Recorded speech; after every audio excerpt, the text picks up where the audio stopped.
안녕하십니까. 네트워크 현장 고향에 보인다 오늘 전주에서 준비했습니다. 올림픽은 끝이 났지만 그 감동은 여전히 남아있는데요. 네. 열심히 또 응원한다고 밤잠 못 이룬 분들 상당히 많은데 이제는 좀 규칙적으로 숙면에 네. 취하고 싶어요. 네, 그렇습니다. 이제 여름도 얼마 남지 않았는데요. 이 남은 여름 건강하게 나기 위해서는 제철 음식과 가벼운 운동이 필요하지 않나 싶은데요. 오늘 이분들이 준비한 고향 소식 잘 들으시면 많은 도움이 될 것 같습니다. 예. 강성화 이모영 리포터와 함께하겠습니다. 어서 오십시오. 반갑습니다. 안녕하세요. 네, 예. 반갑습니다. 오늘 강성화 리포터는 어떤 소식 준비했나요? 네, 시대를 넘어서요. 많은 독자들의 사랑을 받는 문학 작품 가운데 전북을 무대로 하고 있는 소설들이 있습니다. 작가의 작품과 숨결을 느껴볼 수 있는 곳을 잠시 후에 소개해드리겠습니다. 네, 잠시 여기 기대하겠고요. 자, 이모영 리포터는 맛있는 과일. 네. 어떻게 하셨어요? 저는 항상 먹는 걸 준비합니다. 요즘 수확이 한창이 과일이 있는데 이 과일 그냥 과일이 아닙니다. 비타민이 가득 차 있는 여신의 과일인데요. 뭔지 궁금하시죠? 지금부터 함께 만나보시죠.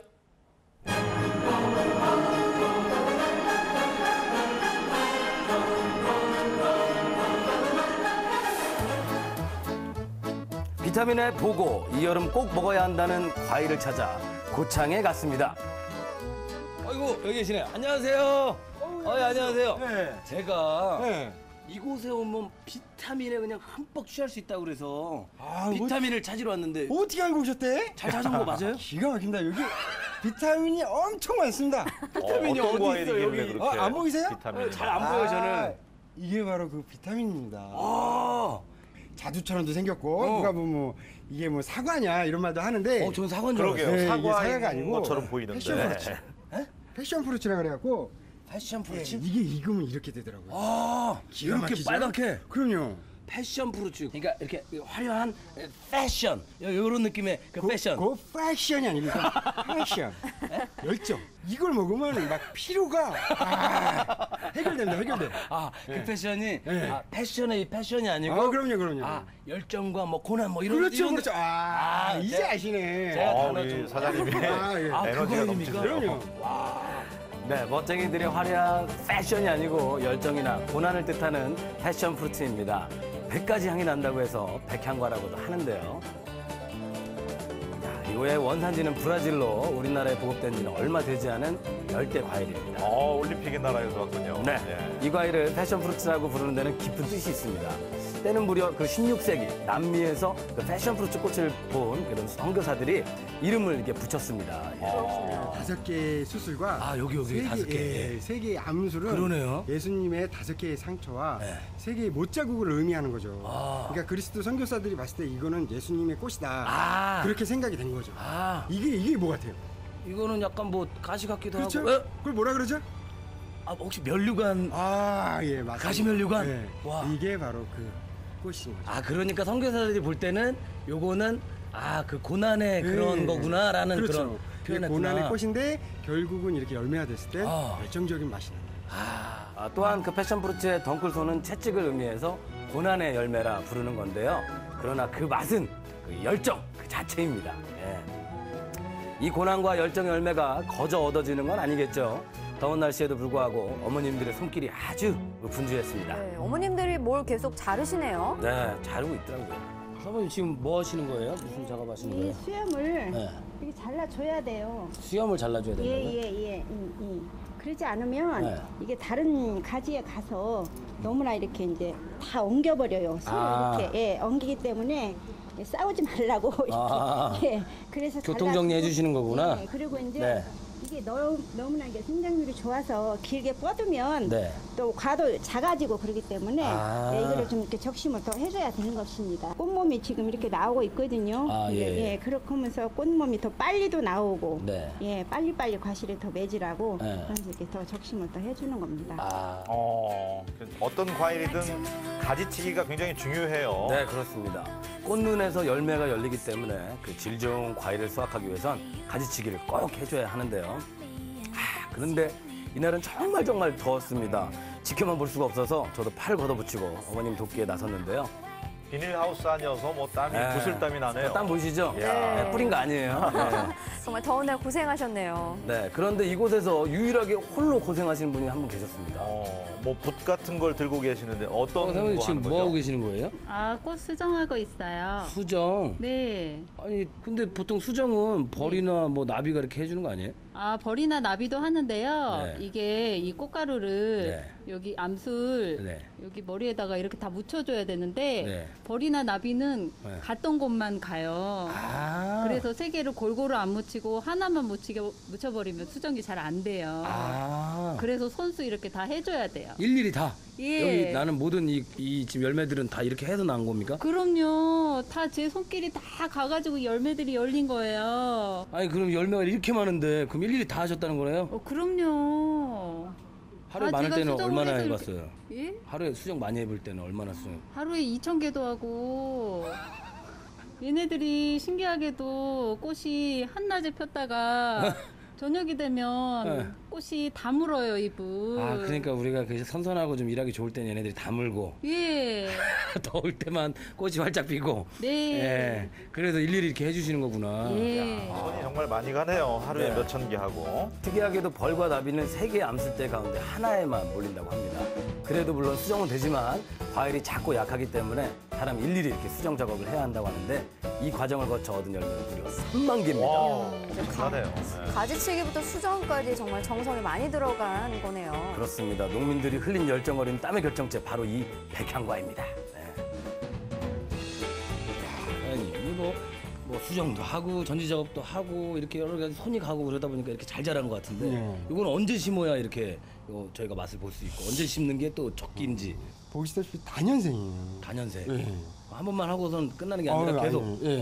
아니야. 네, 아닙니다. 근데 이제 겨울에는 네. 주로 이제 좀 관리하기가 힘들지만 다년생입니다. 그리고 이거는 저희가 3월 중순에 심어서 그 한 5월 달에 5월 중순부터 해갖고 수정을 해요. 그래갖고 한 60일 후에 이제 열매를 생각보다 빨리 열매가 나오네요. 예, 그렇죠. 생각보다 좀 많이. 그러면 이 열매가 딱 맺혀지면 이제 따는 시기는 언제 따는 거예요? 왜 자꾸 이렇게 욕심을 부리세요? 이 열매 아시잖아요. 몰라요, 잘. 욕심을 부리시면 안 돼요. 이 열매는 욕심을 부리면 안 된다. 인내를 가지고. 있네. 기다려. 얘네들이 저를 허락할 때까지. 허락할 때까지 기다려야 돼요. 있으세요. 그게 아니야. 이걸 너무 따드시면 그건 안 됩니다. 그럼 맛이 못 느껴요. 그러면 어떻게 하냐? 얘네들이 허락할 때까지 이렇게 기다리셔야 돼요. 떨어질 때까지? 그럼요. 그러면 따지 않고 떨어진 것만 주면 되는 거예요? 그렇죠. 이삭죽기처럼? 예. 야, 벼는 익을수록 고개를 숙이고 백향과는 익으면 알아서 떨어집니다. 떨어진 열매를 죽기만 하면 되는 거예요. 그 수확하기는 간단하네요. 그렇습니다. 온갖 작물을 다 수확해봤지만 이런 경우는 처음이었습니다. 익으면 알아서 후두둑 떨어지기 때문에 정말 죽기만 하면 됩니다. 그런데 백향과를 처음 보신 분들은 자두나 사과처럼 수확한 뒤에 이제 바로 이제 껍질째 먹어도 되시는 줄 아는데 석류처럼 안에 있는 과육을 먹습니다. 이렇게 기온이 높아서 더욱 잘 익은 백향과 잠깐 사이에 이만큼이나 수확을 했습니다. 이게 지금 백향과인데 빨갛게 잘 익은 것도 있고 아직 덜 익은 것도 있는데 이 지금 파란 것들은 지금은 못 먹는 건가요? 예, 지금 못 먹어요. 원래 백향가가 후숙 과일이에요. 후숙 과일. 네. 원래 나무에서 이렇게 빨갛게 익어서 떨어져야 되는데 하우스 안이 지금 너무 고온이라 그러네요. 예. 얘네가 익기 전에 파랄 때 떨어져요. 근데 근데 이것이 온도가 알맞은 곳에서 실온에 3, 4일이 지나면 이렇게 빨갛게 변해요.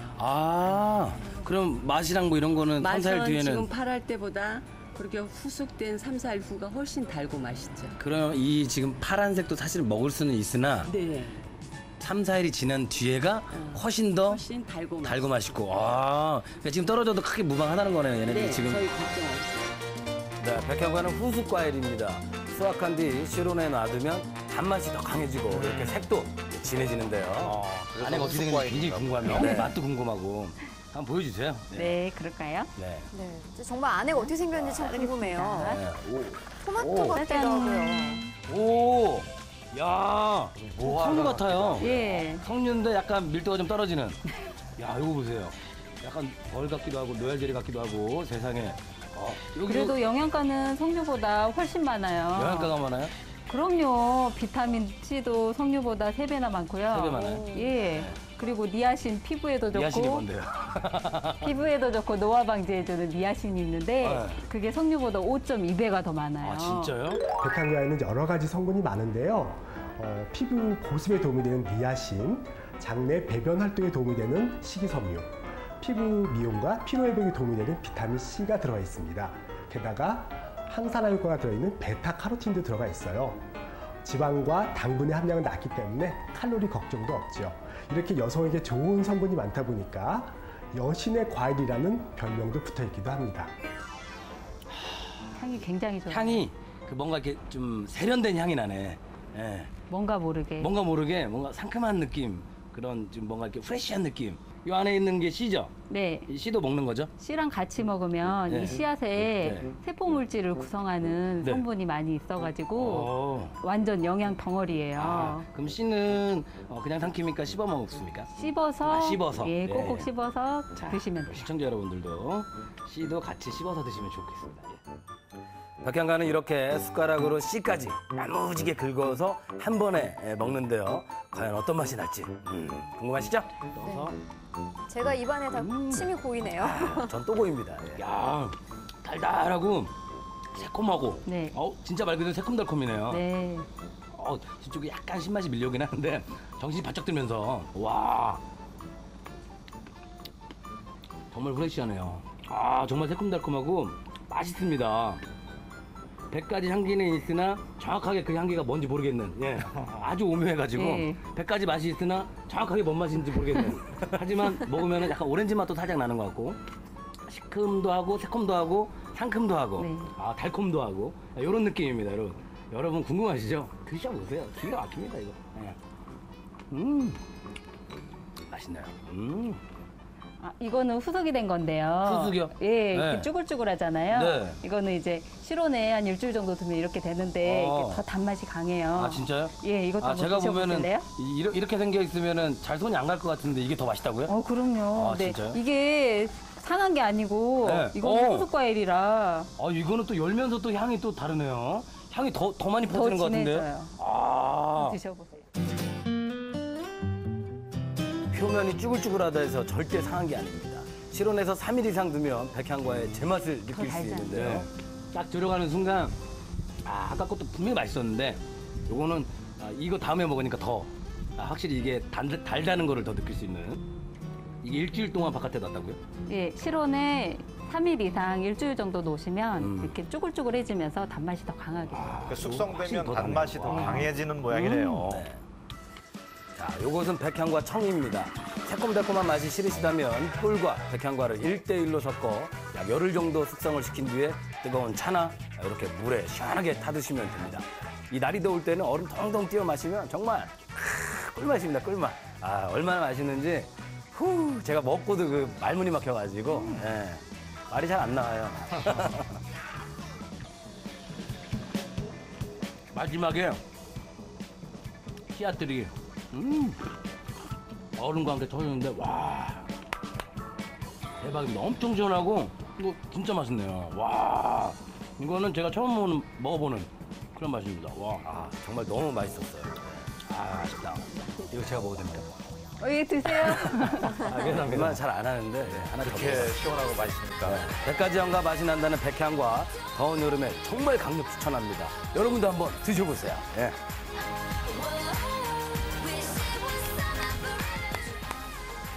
요겁니다.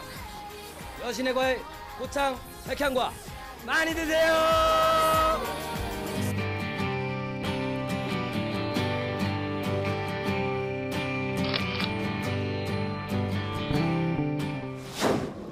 가장 먼저 찾아간 곳은 남원입니다.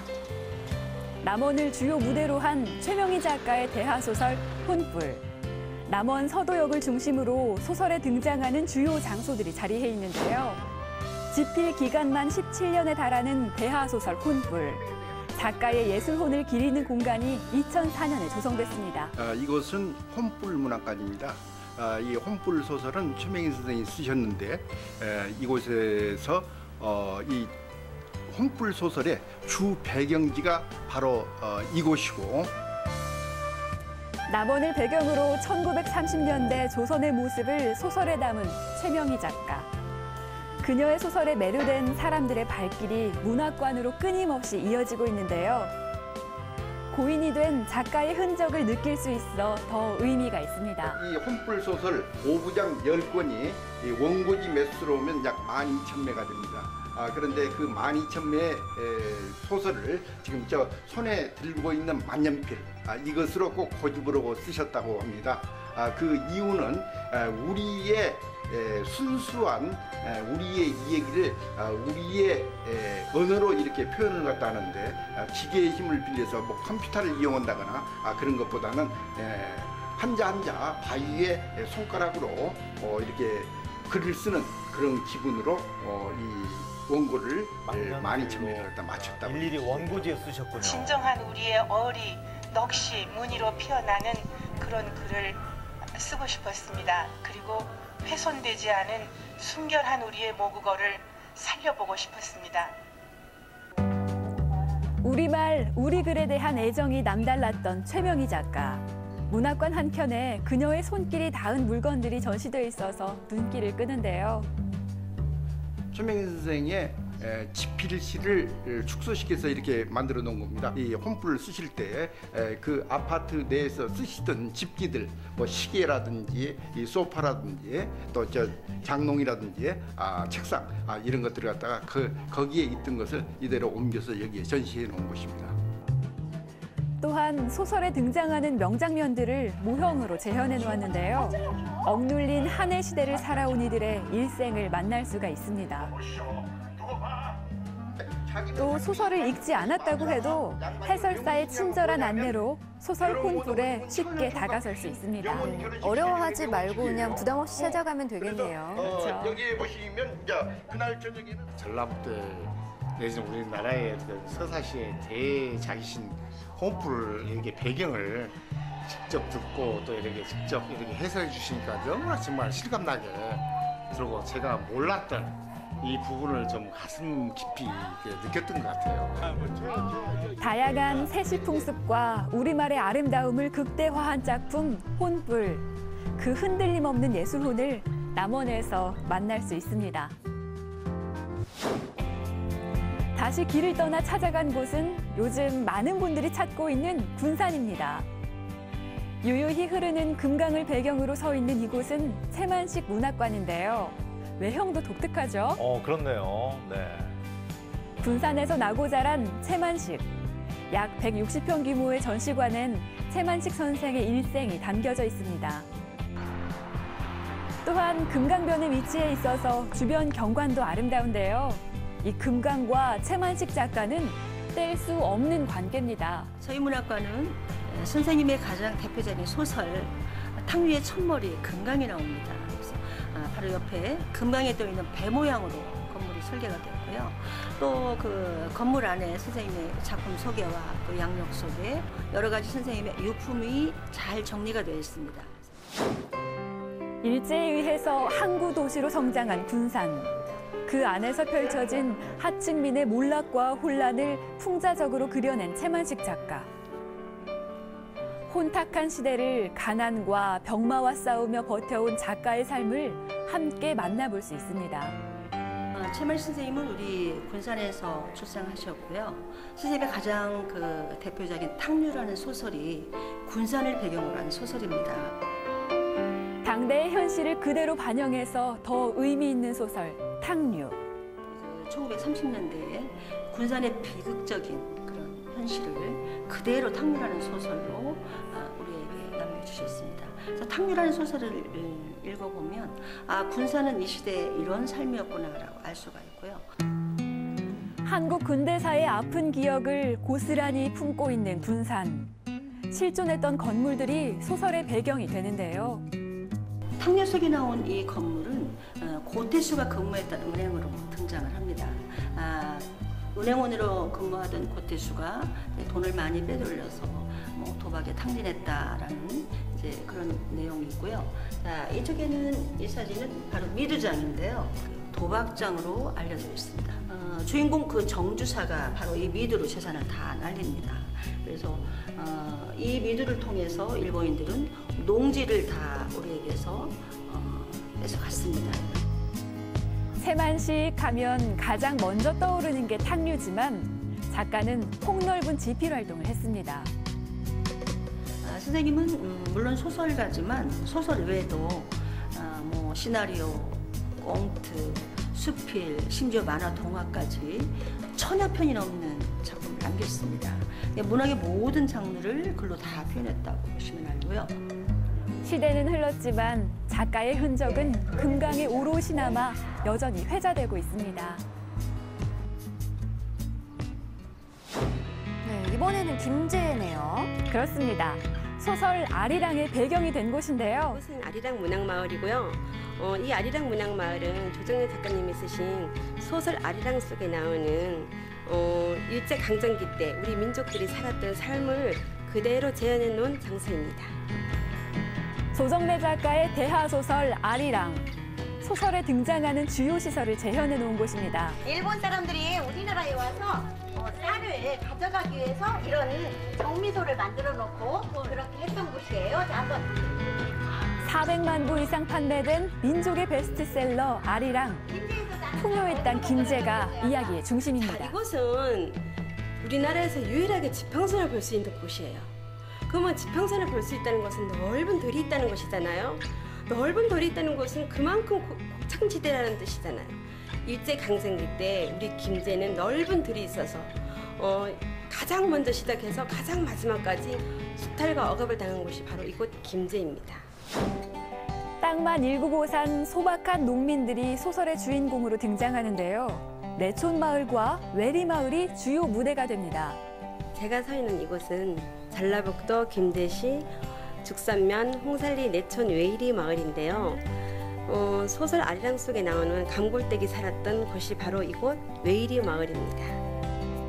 억압 속에서도 가족을 지키고 독립에 대한 염원을 버리지 않은 숭고한 여인 감골댁. 금방이라도 그녀가 뛰어나올 것 같은데요. 그 시대에 우리 민족들이 살았던 그 가재 도구, 생활 도구들이 이렇게 전시해놓고 저 요강 같은 것도 그대로 이렇게 전시를 해놨고요. 민족의 저항과 기상을 느낄 수 있는 의미 있는 공간도 조성해 놓았습니다. 소설 아리랑은 소설이긴 하지만 그 시대에 살았던 사람 실존 인물들도 등장을 합니다. 안중근 의사가 이토 히로부미를 저격했던 하얼빈역이 나오는데요. 이곳에 오시면 그 당시에 하얼빈역의 60% 규모로 축소해 놓은 하얼빈역을 보실 수가 있고요. 독립을 향한 열망을 공간 곳곳에서 느낄 수가 있습니다. 이분은 안중근 의사이시고요. 안중근 의사한테 총을 맞은 이 사람은 이토 히로부미입니다. 안중근 의사가 총을 5발을 쐈다는 일화가 있는데요. 그건 안중근 의사가 이토의 얼굴을 모르기 때문에 이토한테 3방을 쏘고 그 옆에 있는 2사람한테 2방을 쏴서 5방을 쐈다는 일화가 있습니다. 이렇듯 일제강점기부터 광복에 이르기까지 우리 선조들의 아픈 삶이 생생하게 담긴 작품이 바로 아리랑입니다.